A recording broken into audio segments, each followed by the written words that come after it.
श्री गुरु चरण कमलेभ्यो नमः।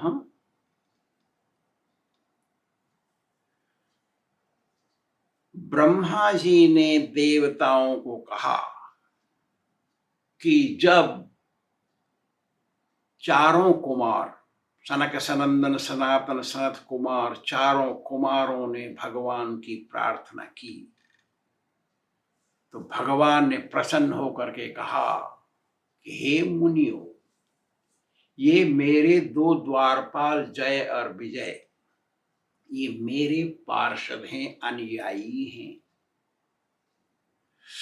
इन्होंने मेरी इच्छा की परवाह किए बिना आपका बहुत बड़ा अपराध किया है। आप लोग भी तो मेरे ही अनुयायी हो, मेरे भगत हो।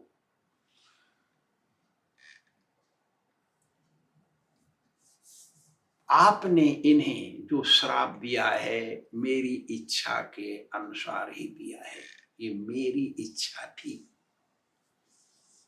आपने जो दंड दिया है ये दंड भोग करके अपने अपराध का निस्तार करेंगे, धोएंगे।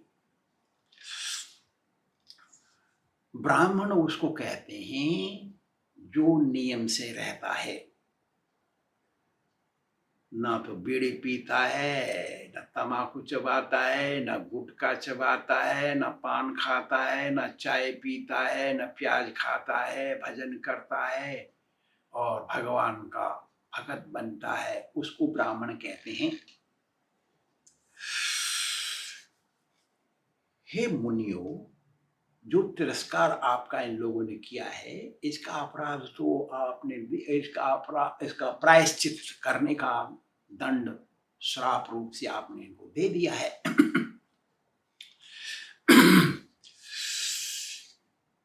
इनकी द्वारा तिरस्कार किए जाने के कारण आपके तिरस्कार को मैं अपना तिरस्कार मानता हूं, भगवान बोले। ये चारों कुमारों से बात करते हैं और कहते हैं कि हे ऋषियों, मैं आपसे भीख मांगता हूं कि आप इनके अपराधों को क्षमा करें, आप इनसे प्रसन्न हो जाएं, आप मेरे से भी प्रसन्न हो जाएं। क्यों कि जब सेवक कोई अपराध करता है, चेला अपराध करता है, तो बुरा नाम मालिक का या गुरु का होता है। बात भी सही है। तो ये जो जय विजय थे, ये भगवान के द्वारपाल नौकर थे। नौकर का मतलब तनख्वाह नहीं मिलती उनको, सेवक थे भगवान के पार्षद वैकुंठ में, तो उनको तनख्वाह थोड़ी मिलती है, लेकिन वो भगवान के सेवक है, इसलिए वो जो अपराध इन्होंने किया है वो अपराध मेरा है, भगवान बोल रहे हैं। क्योंकि दुनिया सेवक के अपराध को देख करके और मालिक की बुराई करती है। भगवान कहते हैं यन्नामानि च गृणाति लोको भृत्ये कृतागसी। भृत्य माने नौकर, भृत्य गतागसी। सो असाधुवादस्तत् कीर्ति हन्ति त्वचामिवायमम्।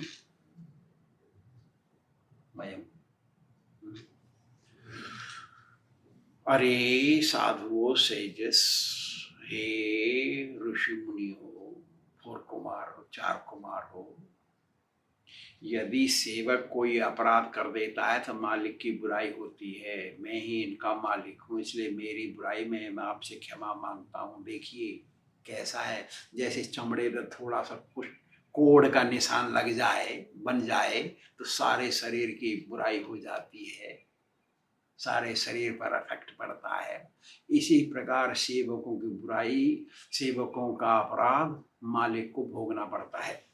सारे शरीर को थोड़ा सा चर्म रोग सारे शरीर को भोगना पड़ता है, मनुष्य को भोगना पड़ता है। ऐसे ही अपने सेवक चेले की अपराधमयी आदत को गुरु को या मालिक को भोगना पड़ता है। भगवान बोले, हे साधुओं ऋषियों, मेरी भक्ति अमृतमयी है, अमृत समुद्र है। इसमें जो कोई गोता लगा लेता है वो मोक्ष पा जाता है, चाहे वो नीच से नीच कोई भी हो। मेरी भक्ति में डूब जाने पर वो ब्राह्मण के समान शुद्ध हो जाता है, वैष्णव बन जाता है। वो मेरी पवित्र कीर्ति मतलब मेरा भजन जो करता है, हरे कृष्ण कृष्ण कृष्ण हरे हरे, हरे राम राम राम हरे हरे, उसके सारे पाप कट जाते हैं और उसकी कीर्ति बढ़ती है। देवता भी उसका यश गान करते हैं। जो कोई ऐसे शुद्ध भगत की चरणों में अपराध करेगा, चाहे वो मेरा हाथी क्यों ना हो, मैं उसको काट डालूंगा। मतलब भगवान अपराधी, वैष्णव अपराधी को सहन नहीं करते, इसका मतलब ये है। इसलिए इन लोगों ने जो अपराध किया है, आपके दंड से अब इनकी आत्मा पवित्र हो जाएगी, ये सारे अपराधों को काट देगी, इनको आपका श्राप भुगतना पड़ेगा। जो कोई ब्राह्मण अपने सारे कर्मों को, भगवान बोल रहे हैं, बता रहे हैं ब्राह्मण का क्या करना चाहिए। जो कोई ब्राह्मण अपने सारे कर्मों को मुझे अर्पित करके उसके बदले में कुछ नहीं चाहता, ऐसे ब्राह्मण को मैं ब्राह्मण बोलता हूं, वही मेरे मुंह हैं। भगवान बोल रहे हैं, जो कोई गृहस्थ ऐसे शुद्ध ब्राह्मण को घर में बुला करके उनको घी से बनाए हुए, भगवान बोल रहे हैं, तेल नहीं बोल रहे, घी से पकाए हुए मिष्टान्न भोजन को उनको भोजन कराता है, तो हे सनकादि ऋषियों, उनके मुंह से मैं खाता हूं एक एक ग्रास, एक मुंह गप्पा, जैसे वो गप्पा भरते हैं, हे सनकादि ऋषियों, उस गप्पे को मैं निगलता हूं। भगवान बोल रहे हैं। और क्या बोल रहे हैं, बोल रहे हैं आगे, क्या देखो, एक बार की बात है कि ब्रह्मा जी ने मुझसे पूछा कि आप इस दुनिया में कैसे भोजन करते हैं, लोग तो भोग लगाते हैं। तो बोल रहे हैं वो, वैष्णव रसनाग्रेण रसमस्नामि पद्मजा, हे पद्मजा ब्रह्मा, जो वैष्णव शुद्ध वैदिक ब्राह्मण को घर में बुला के उनको पका के अच्छा अच्छा खिलाता है, उनके वैष्णव के मुंह के द्वारा मैं खाता हूं। हम सोचते हैं ब्राह्मण को पेट भर के खिलाया, लेकिन भगवान का पेट भरा, इसका मतलब ये। इसलिए आज तक हमारे भारतवर्ष में लोग शुद्ध ब्राह्मण देखते हैं और उनको बुलाते हैं और उनको बैठा के खिलाते हैं, उनको दक्षिणा देते हैं, कपड़े लत्ते देते हैं। यही एक रास्ता है भगवान को भोजन कराने का। हे सनत कुमारो, यज्ञ करने से, दान देने से, पुण्य करने से, इतना धर्म स्थल में जाने से, तीर्थ यात्रा करने से, बाग बगीचा बना देने से, स्कूल महल बना देने से, कपड़े बांट देने से, दवाई बांट देने से मैं इतना संतुष्ट नहीं होता जितना संतुष्ट होता हूं मैं भजन करने से। तो जो ब्राह्मण भजन करता है, नियम से रहता है, हे सनत कुमारो, वही मेरा मुंह है। जो कोई इनका सम्मान नहीं करते, मैं उनसे शत्रुता रखता हूं। यदि कोई ब्राह्मण गुस्सा हो जाए, क्रोधित हो जाए, उस क्रोध को सहन करे सुनने वाला और उसको मीठी बातों से ब्राह्मण को सांत्वना दे, ऐसे आदमी से मैं संतुष्ट होता हूं, वही कृपा पात्री बनता है। मतलब भगवान की कृपा प्राप्त करना इतना सरल है कि यदि कोई ब्राह्मण सद्ब्राह्मण तुम्हारे ऊपर गुस्सा हो जाए और तुमको कड़क शब्द बोल दे, उसको सहन कर लो और उसको फिर ब्राह्मण को प्रार्थना करके उनको सांत्वना दे दो, तो तुम भगवान के कृपा पात्री बन गए। कितना सरल है देखो भक्ति मार्ग। यदि कोई ब्राह्मण को अपराधजनक बात बोलता है तो हे सनत कुमारों, मैं उनसे संतुष्ट नहीं होता हूं। तो फिर भगवान बोलते हैं सनत कुमारों को, हे सनत कुमारों, तुम्हारा इन्होंने अपराध किया है, आपने इनको दंड दे दिया, अब थोड़ा शांत हो जाइए, उनसे शांत होकर के उनको एक ऐसा आशीर्वाद दे दीजिए कि ये आपके श्राप को भोग करके तुरंत यहां लौटा में जल्दी। भगवान चाहते, देखो भगवान भीख मांग रहे हैं। भगवान की ऐसी बातें सुन करके चारों कुमार बहुत प्रसन्न हुए और हाथ जोड़ करके भगवान से बोले, हे भगवान, आप इस लोकों की रक्षा, चराचर प्राणियों की रक्षा करने के लिए ब्राह्मणों को अपना आराध्य देव मानते हैं, वैष्णवों को पूजते हैं। आप ब्राह्मण ही वैष्णव है, वैष्णव ही ब्राह्मण है, ब्राह्मण ही वैष्णव बनता है, वो वैष्णव ही ब्राह्मण है। समझना चाहिए। आजकल दुनिया कह रही है हम भगत बन गए तो हम ही ब्राह्मण है, गलत बात है। फिर सनत कुमार कहते हैं, हे भगवान, आप तो हमारे सभी ब्राह्मणों के, सभी देवताओं के और ब्रह्मा जी के भी उपास्य हैं, हम आपकी पूजा करते हैं, आप तो ऐसा बोल रहे हैं।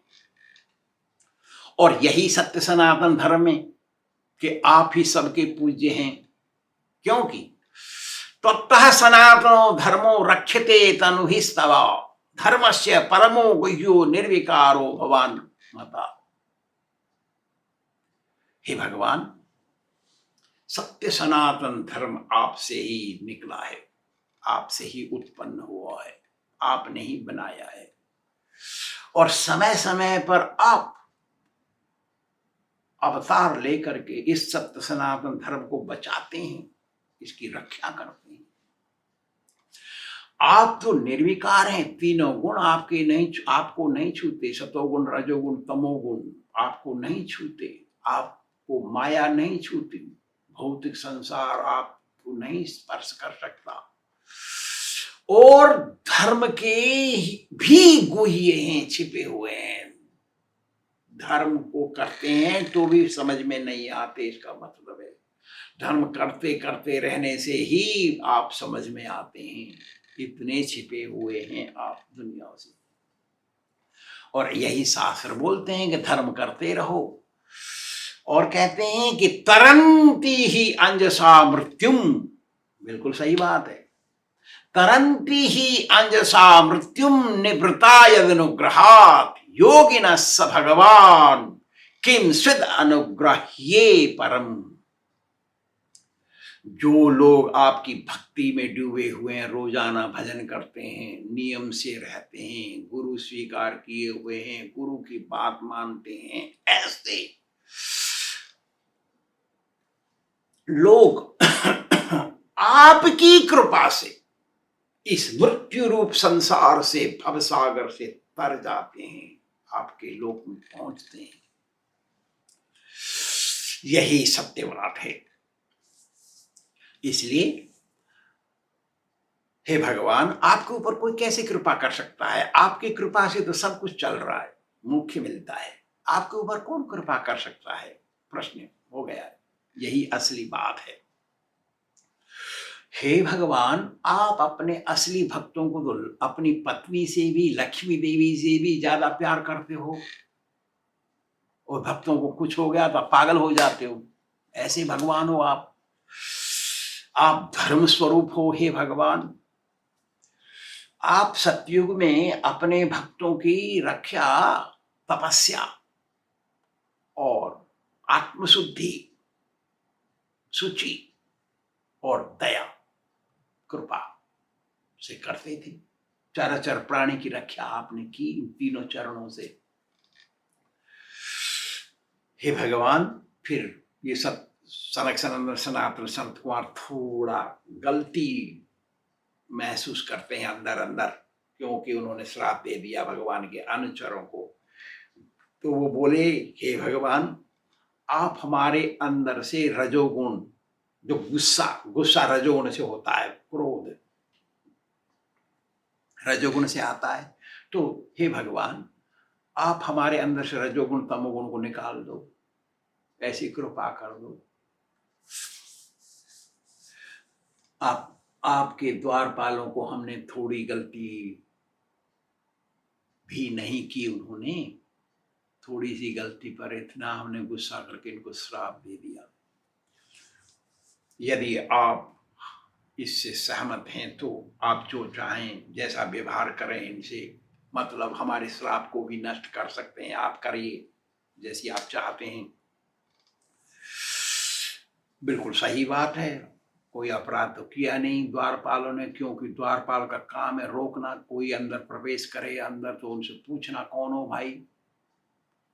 द्वारपालों का काम किया, लेकिन ब्राह्मणों को गुस्सा आ गया, उन्होंने श्राप दे दिया, तो ब्राह्मण अपने अंदर अंदर गलती महसूस कर रहे हैं, पछता रहे हैं। तो उन्होंने कहा कि भगवान, जो आप चाहते हैं वैसा करो इनके साथ, और हमको भी दंड दे दो, हमको भी शुद्ध कर दो, क्योंकि हमने निरपराधियों को श्राप दे दिया, हमको दंड दे दो, हमको भी सही करो। तो यह सुन करके भगवान बोले, हे कुमारो, तुमने जो श्राप दिया है वो मेरी इच्छा के अनुसार दिया है ना, मैं चाहता था ऐसा हो जाए, ये मेरी इच्छा के कारण ऐसा हुआ। ये लोग नीचे गिर करके पृथ्वी पर राक्षस बनेंगे और मेरे से शत्रुता करेंगे, मेरे से युद्ध करेंगे और मेरे हाथ से मारे जाकर ये वापस आएंगे, भगवान बोल दिए। भगवान की ऐसी बात सुनकर चारों कुमारों ने भगवान को प्रणाम किया और उनकी प्रदक्षिणा परिक्रमा की और चले गए वहां से। जब चारों कुमार चले गए तो भगवान द्वारपालों से बोले, ओ जय विजय, चलो यहां से निकलो, जाओ पृथ्वी पर राक्षस योनि में जन्म लो, मेरे से शत्रुता करो, मेरे से युद्ध करो, और मेरे से मारे जाने के बाद चले आओ, जाओ मेरी इच्छा पूरी करो। तो ब्रह्मा जी बोलते हैं, देवताओं को बोल रहे नहीं, सारी बात तो देवताओं को ब्रह्मा जी बोल रहे ना शुरू से। तो बोलते हैं ब्रह्मा जी, अरे देवताओं, यही जय विजय आकर के दिति के गर्भ में कश्यप मुनि के वीर से बढ़ रहे हैं। ये दोनों जय विजय, इन्हीं की प्रभाव से तुम्हारा तेज जा रहा है, चंद्र सूर्य का तेज गया, इन्हीं दोनों के कारण। जन्म लेने से पहले यदि ऐसा है तो जन्म लेने के बाद क्या होगा हे देवताओं, इसमें हम कुछ नहीं कर सकते, ये भगवान की इच्छा है, इसके बारे में कुछ करने का विचार करना भी ठीक नहीं है। ऐसा बोले ब्रह्मा जी देवताओं को। श्री राधा गोविंद भगवान की जय।